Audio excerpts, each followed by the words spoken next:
Welcome to HM TV. నేను మీనాక్షి. ముందుగా bulletin లో హెడ్లైన్ చూద్దాం.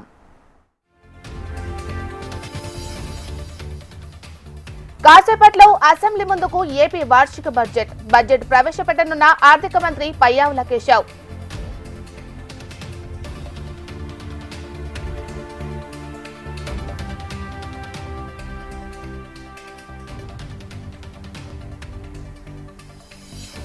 ఇవాళ టీపీసీసీ విస్తృత స్థాయి కార్యవర్గ సమావేశం. హాజరు కానున్న మీనాక్షి నటరాజన్, సీఎం రేవంత్, మహేష్ కుమార్.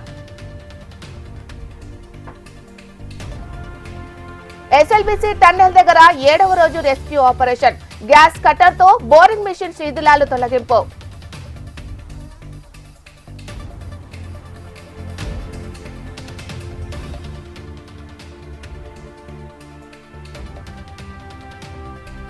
పోసాని కృష్ణమురళికి రిమాండ్. రాజంపేట సబ్ జైలుకు తరలింపు.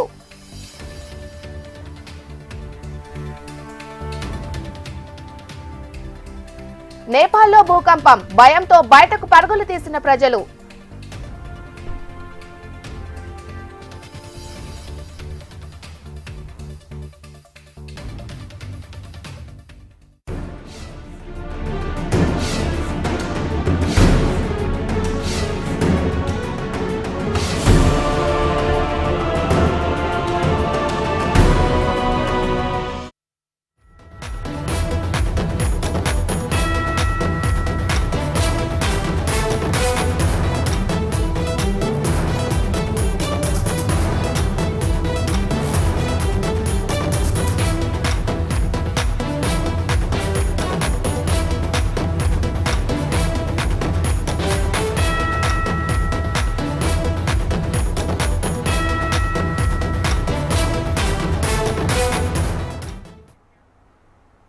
కాసేపట్లో ఏపీ అసెంబ్లీలో బడ్జెట్ ప్రవేశపెట్టనున్నారు. కూటమి ప్రభుత్వం అధికారంలోకి వచ్చాక తొలిసారి పూర్తిస్థాయి బడ్జెట్ ప్రవేశపెట్టనున్నారు.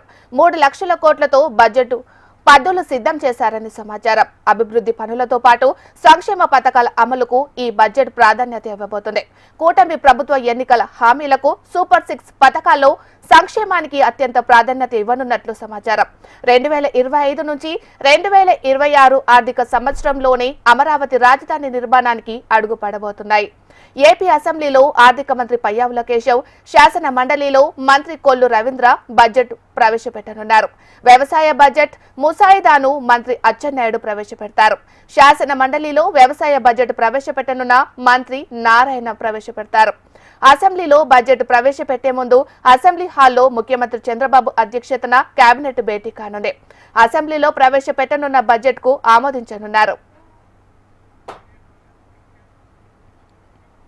కాసేపట్లో ఏసీ అసెంబ్లీలో 2025 నుంచి 2026 ఆర్థిక సంవత్సరానికి బడ్జెట్ ప్రవేశపెట్టనున్నారు ఆర్థిక మంత్రి పయ్యావుల కేశవ్. ఉదయం 10 గంటల 8 నిమిషాలకు ఆయన బడ్జెట్ ప్రవేశపెట్టనున్నారు. ఈ నేపథ్యంలో తన నివాసంలో ఆర్థిక శాఖ ఉన్నతాధికారులతో పయ్యావుల భేటీ అయ్యారు. బడ్జెట్ కాపీలను అధికారులు పయ్యావులకు అందజేశారు. బడ్జెట్ పత్రాలను శాస్త్రోక్తంగా ప్రత్యేక పూజలు చేశారు పయ్యావుల.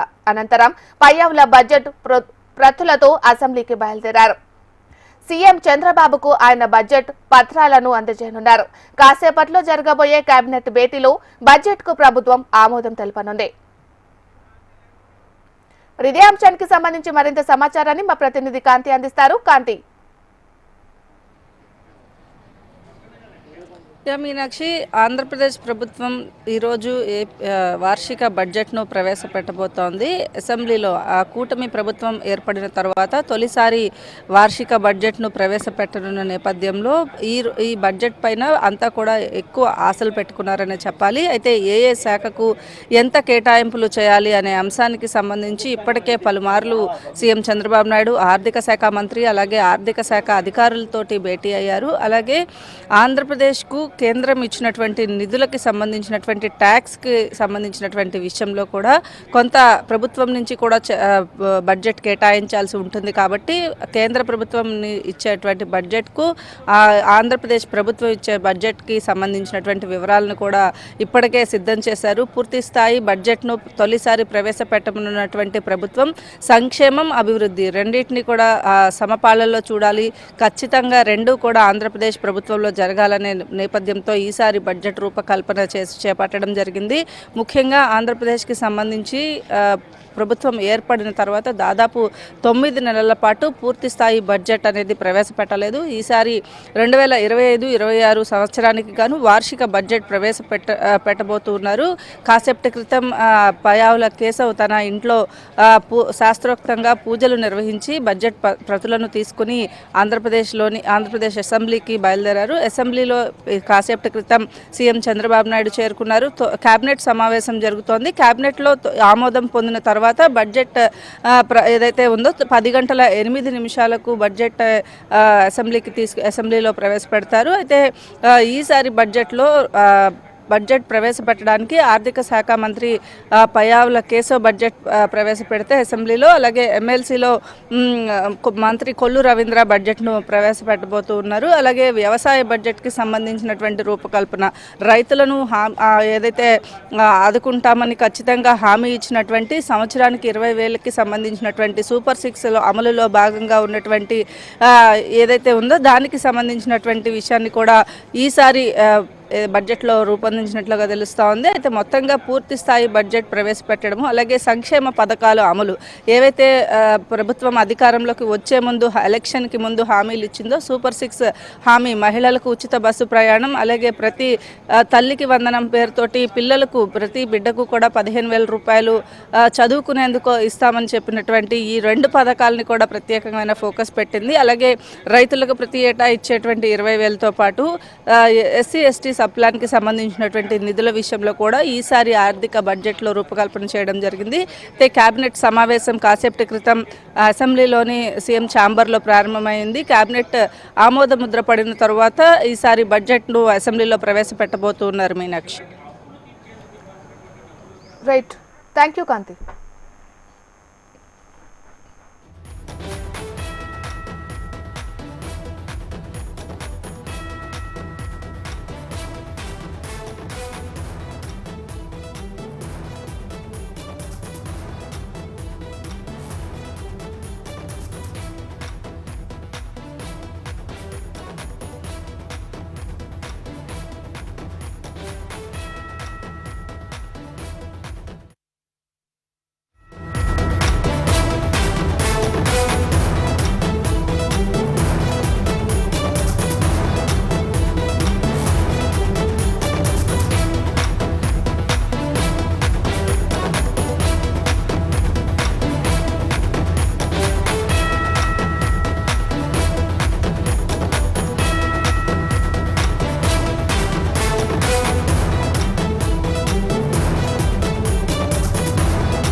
తెలంగాణ పీసీసీ అధ్యక్షుడు మహేష్ కుమార్ గౌడ్ అధ్యక్షతన మధ్యాహ్నం 2 గంటలకు గాంధీభవన్లో పీసీసీ విస్తృత స్థాయి సమావేశం జరగనుంది.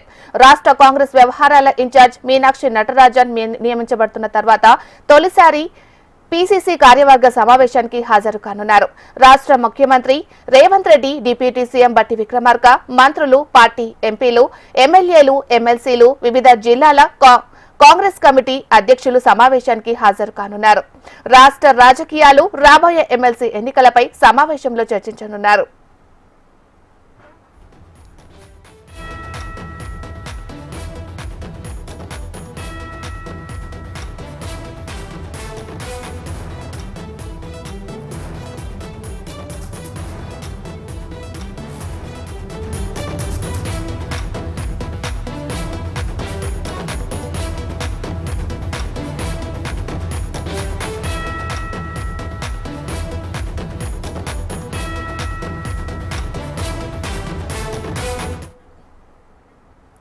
తెలంగాణ పీసీసీ అధ్యక్షుడు మహేష్ కుమార్ గౌడ్ అధ్యక్షతన మధ్యాహ్నం 2 గంటలకు గాంధీ భవన్ లో పీసీసీ విస్తృత స్థాయి సమావేశం జరగనుంది. రాష్ట్ర కాంగ్రెస్ వ్యవహారాల ఇన్ఛార్జ్ మీనాక్షి నటరాజన్ నియమించబడిన తర్వాత తొలిసారిగా పీసీసీ కార్యవర్గ సమావేశానికి హాజరవుతున్నారు. రాష్ట్ర ముఖ్యమంత్రి రేవంత్ రెడ్డి, డిప్యూటీ సీఎం బట్టి విక్రమార్క, మంత్రులు, పార్టీ ఎంపీలు, ఎమ్మెల్యేలు, ఎమ్మెల్సీలు, వివిధ జిల్లాల కాంగ్రెస్ కమిటీ అధ్యక్షులు సమావేశానికి హాజరు కానున్నారు. రాష్ట్ర రాజకీయాలు, రాబోయే ఎమ్మెల్సీ ఎన్నికలపై సమావేశంలో చర్చించనున్నారు. మరి ఇదే అంశానికి సంబంధించి మరింత సమాచారాన్ని మా ప్రతినిధి ప్రేమ్ అందిస్తారు. ప్రేమ్,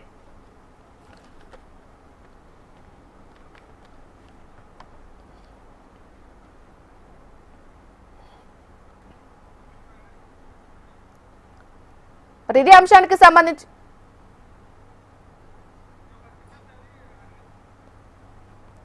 తెలంగాణ పీసీసీ అధ్యక్షుడు మహేష్ కుమార్ గౌడ్ అధ్యక్షతన మధ్యాహ్నం 2 గంటలకు గాంధీ భవన్ లో పీసీసీ విస్తృత స్థాయి సమావేశం జరగనుంది. మరి ఇదే అంశానికి సంబంధించి మరింత సమాచారాన్ని మా ప్రతినిధి ప్రేమ్ అందిస్తారు. ప్రేమ్, మీనాక్షి మరికొద్ది సేపట్లోనే మీనాక్షి నటరాజన్ను ఇన్ఛార్జ్ అయినటువంటి తెలంగాణ ఇన్ఛార్జ్ కొత్తగా రాష్ట్రానికి రాబోతున్నారు. మరికొద్ది సేపట్లోనే దిల్కుషా గెస్ట్ హౌస్లో సీఎం రేవంత్ రెడ్డి మీనాక్షి నటరాజన్ని కలవబోతున్నారు.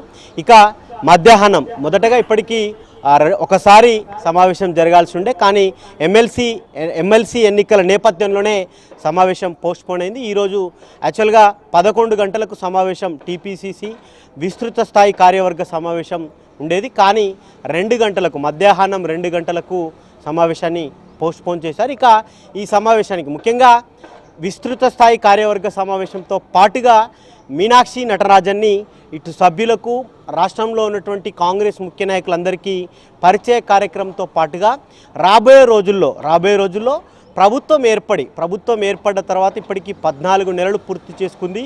14 నెలల్లో కాంగ్రెస్ ప్రభుత్వం అమలు చేసినటువంటి అభివృద్ధి కార్యక్రమాలన్నింటినీ కూడా వారికి వివరిస్తారు.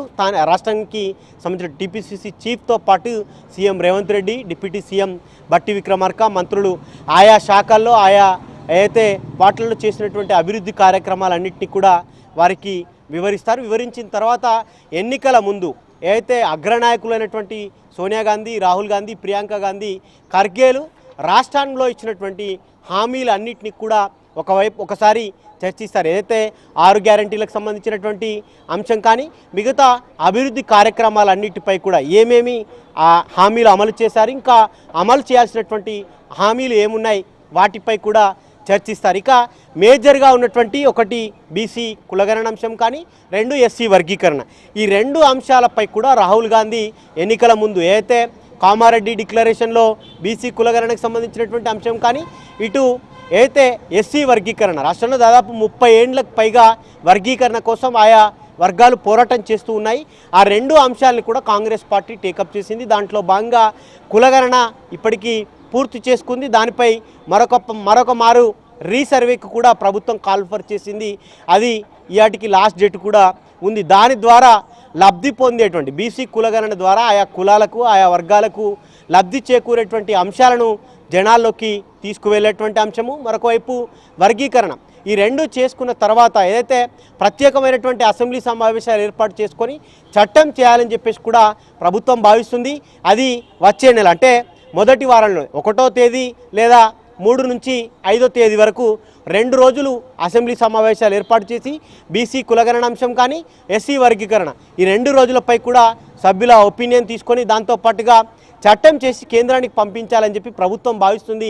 ఆ అంశాన్ని కూడా మీనాక్షి నటరాజన్కు వివరిస్తారు. ఇక దీంతో పాటుగా మేజర్గా ఉంది ఒకటి ఏంటంటే, ఇప్పుడు స్థానిక సంస్థలకు సంబంధించినటువంటి ఎన్నికలు. ఈ 2 అంశాలు బీసీ కులగణన, ఎస్సీ వర్గీకరణ తర్వాత స్థానిక సంస్థల ఎన్నికలు. ఇంకా ముఖ్యంగా టీపీసీసీ చీఫ్గా మహేష్ కుమార్ గౌడ్ అయిన తర్వాత ఇప్పటికి 4 నెలలు పూర్తయింది. ఆ కార్యవర్గానికి సంబంధించినటువంటి అంశం కూడా దీంట్లో మేజర్గా చర్చకు వస్తుంది. నిన్న ఎమ్మెల్సీకి సంబంధించి టీచర్ ఎమ్మెల్సీలు, దాంతోపాటుగా గ్రాడ్యుయేట్ ఎమ్మెల్సీకి సంబంధించినటువంటి ఎన్నిక కూడా పూర్తయింది.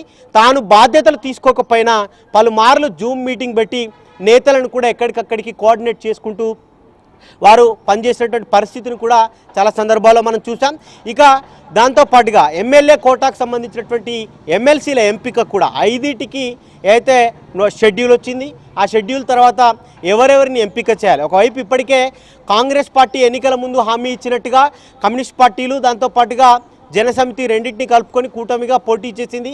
అధికారంలోకి వచ్చిన తర్వాత ఎన్నికలకు ముందు ఇచ్చినటువంటి హామీలు, ఒకవైపు కమ్యూనిస్ట్ పార్టీకి 2 ఎమ్మెల్సీలు 4 కార్పొరేషన్లు అని చెప్పి హామీ ఇచ్చింది.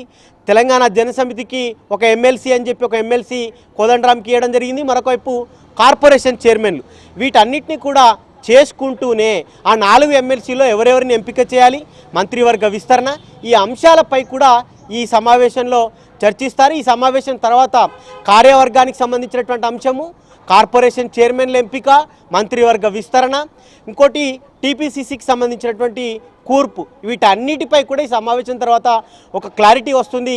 ఏఐసీసీకి కూడా వీటన్నిటిపై ఒక నివేదిక అయితే ఇస్తుంది Meenakshi. Right, thank you Prem.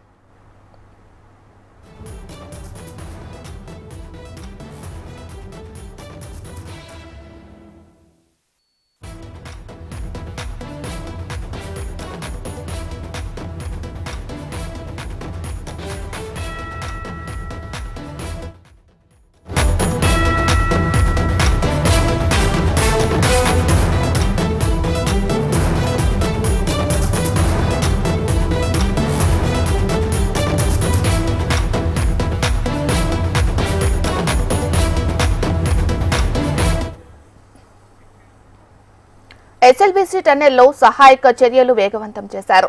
7వ రోజు రెస్క్యూలో 11 స్పెషల్ టీంలు నిమగ్నమయ్యాయి. గల్లంతైన 8 మంది ఆచూకీ కోసం గాలింపు చర్యలు కొనసాగుతున్నాయి. ప్రమాద స్థలానికి చేరువలో రెస్క్యూ టీమ్స్ ఉన్నాయి. అయితే టన్నెల్లో అడ్డంగా పడి ఉన్న బోరింగ్ మిషన్ ను గ్యాస్ కట్టర్తో కట్ చేసి మిషన్ శిథిలాలను బృందాలు తొలగిస్తున్నాయి. రూప్ టాప్ పడిపోకుండా రెస్క్యూ టీమ్స్ జాగ్రత్తలు తీసుకుంటున్నాయి. మరోవైపు భారీ మోటార్ల ద్వారా ఊట నీటిని బయటకు పంపుతున్నారు సిబ్బంది. లోకో ట్రైన్ ద్వారా బురద, మట్టిని బయటకు తరలిస్తున్నారు. లోకో ట్రైన్ మరింత ముందుకు వెళ్లేందుకు ట్రాక్ లైన్ మెన్లు లైన్ క్లియర్ చేస్తున్నారు. మరి ఇదే అంశానికి సంబంధించి మరింత సమాచారాన్ని మా ప్రతినిధి నరేంద్రచారి అందిస్తారు. నరేంద్రచారి. మీనాక్షి, ఎస్ఎల్బీసీ ప్రమాదం సంబంధించి 7వ రోజు చర్యలు రెస్క్యూ ఆపరేషన్ వేగవంతంగా కొనసాగుతుంది. ఎస్ఎల్బీసీ టన్నెల్లో చిక్కున్న 8 మందిని ప్రాణాలతో రక్షించడానికి సహాయ చర్యలు మాత్రం ముమ్మరంగా కొనసాగుతున్న పరిస్థితి కనిపిస్తుంది. దాదాపు 12 బృందాలతో సహాయక చర్యలు అయితే కొనసాగిస్తున్నారు. టన్నెల్ బోరింగ్ మిషన్ ముందుకు భాగానికి చేరుకొని ఆచూకీ కోసం గాలిస్తున్న పరిస్థితి కనిపిస్తుంది. 200 మీటర్ల మేర పేరుకుపోయినటువంటి మట్టి, బురద, రాళ్లను తొలగించేందుకు కూడా ఇప్పటికే చర్యలు చేపట్టడం జరిగింది. టీపీఎం మిషన్ కింద ఉన్నటువంటి శిథిలాలను కూడా బృందాలు తొలగిస్తున్న పరిస్థితి కనిపిస్తుంది. అయితే 7వ రోజు కూడా పనులు మాత్రం వేగం పుంజుకోవడంతో అధికారులు కొంత ఉత్సాహం కనిపిస్తోంది. మరికొద్దిసేపట్లో పూర్తి స్థాయిలో టన్నెల్లో ప్రమాదం ఘటన కూడా చేరుకునేందుకు బృందాలు చేరువైన పరిస్థితి కనిపిస్తుంది. బుధవారం రాత్రి అంటే నిన్న రాత్రి మొత్తం వెంటిలేషన్ సరిగా పని చేయకపోవడంతో టన్నెల్లోకి బృందాలు కొద్దిగా ఆలస్యంగా ప్రవేశించిన పరిస్థితి కనిపిస్తుంది. అంటే మృతులు ఇక్కడ ఉన్నటువంటి పరిస్థితికి సంబంధించి లోకో ట్రైన్ ద్వారా వ్యాగన్లలో కూడా పెద్ద ఎత్తున మట్టిని కూడా బయటికి తరలిస్తున్న పరిస్థితి కనిపిస్తుంది. నిన్నటి వరకైతే కొంచెం పనుల పురోగతి కనిపిస్తుంది. అక్కడ దాదాపు నిన్న ఈ లోకో ట్రైన్ ద్వారా దాదాపు 6,000 క్యూబిక్ మీటర్ల పూడికను కూడా బయటికి తరలించిన పరిస్థితి కనిపిస్తుంది. ఈ రోజు కూడా అంతకంటే ఎక్కువగా ఈ పేరుకుపోయిన బురద నీటిని కూడా బయటికి తరలిస్తున్నారు. అలాగే కట్టల ద్వారా కట్ చేసినటువంటి సామాగ్రిని కూడా లోపల నుంచి బయటికి తీసుకొస్తున్నారు. వాటిని కూడా తీసుకొచ్చి బయట తర్వాత అక్కడ ఉన్నటువంటి లోకో ట్రైన్ మరింత లోపలికి వెళ్లేందుకు కూడా మార్గం. Thank you.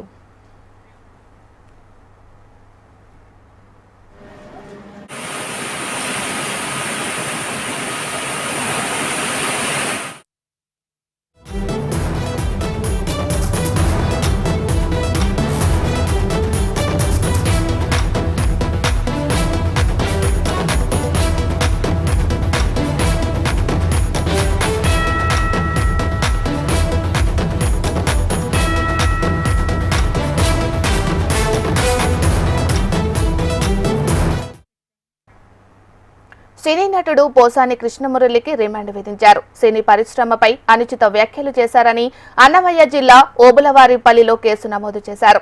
Hyderabad రాయదుర్గంలో Posani కృష్ణమురళిని arrest చేసిన సంబేపల్లి పోలీసులు రాత్రి రైల్వే కోడూరు మెజిస్ట్రేట్ ముందు ప్రవేశపెట్టారు. రాత్రి 9:30 నుంచి ఉదయం 5 గంటల దాకా వాదనలు సాగాయి. కేసు పూర్వాపరాలను పరిశీలించిన రైల్వే కోడూరు మెజిస్ట్రేట్ నిందితుడు పోసాని కృష్ణమురళికి 2 వారాల పాటు రిమాండ్ విధించింది.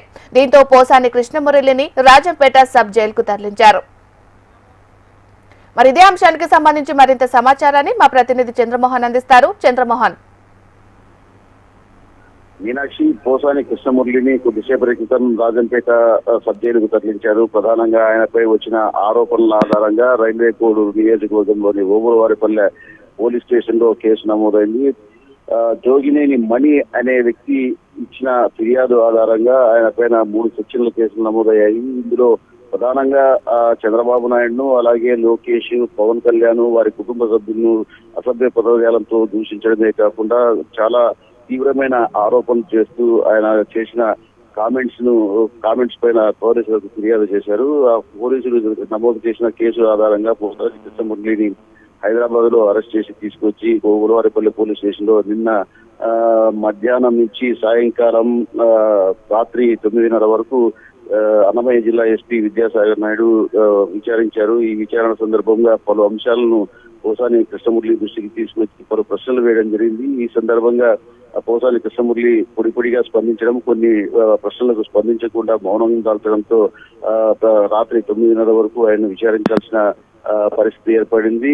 ప్రధానంగా ఆయన విమర్శించిన, దూషించిన వీడియోలకు సంబంధించి ఆయన ముందు ఉంచి ఇలా విమర్శించడం తప్పు కదా, నేరం కదా, చదువుకున్న వారైంటి కూడా ఇట్లా చట్టానికి వ్యతిరేకంగా చట్టవిరుద్ధంగా మాట్లాడడం, ప్రతిపక్ష నాయకులు దూషించడం తప్పు కదా అన్న సందర్భంలో పోసాని కృష్ణమురళి మౌనమే దాల్చారు. 2 సందర్భాల్లో ఆయన ఆరోగ్యం పైన వైద్యులు వచ్చి ఆయనకు వైద్య పరీక్షలు నిర్వహించారు. ఆయనకు మొదటి నుంచి కూడా కొంత కార్డియాక్ ప్రాబ్లం ఉంది, అలాగే షోల్డర్ పెయిన్ ఉండడంతో వైద్యులు వచ్చి ఆయనను పరీక్షించారు. పరీక్షించిన అనంతరం ఆయనను రాత్రి 9:30 సమయంలో రైల్వే కోడూరు మేజిస్ట్రేట్ వద్దకు తీసుకెళ్లగా. థాంక్యూ. ఇవి బులెటిన్ అప్డేట్స్. మరిన్ని అప్డేట్స్ కోసం చూస్తూనే ఉండండి హెచ్ఎం టీవీ. వార్త ఆగదు, నిజం తాగదు.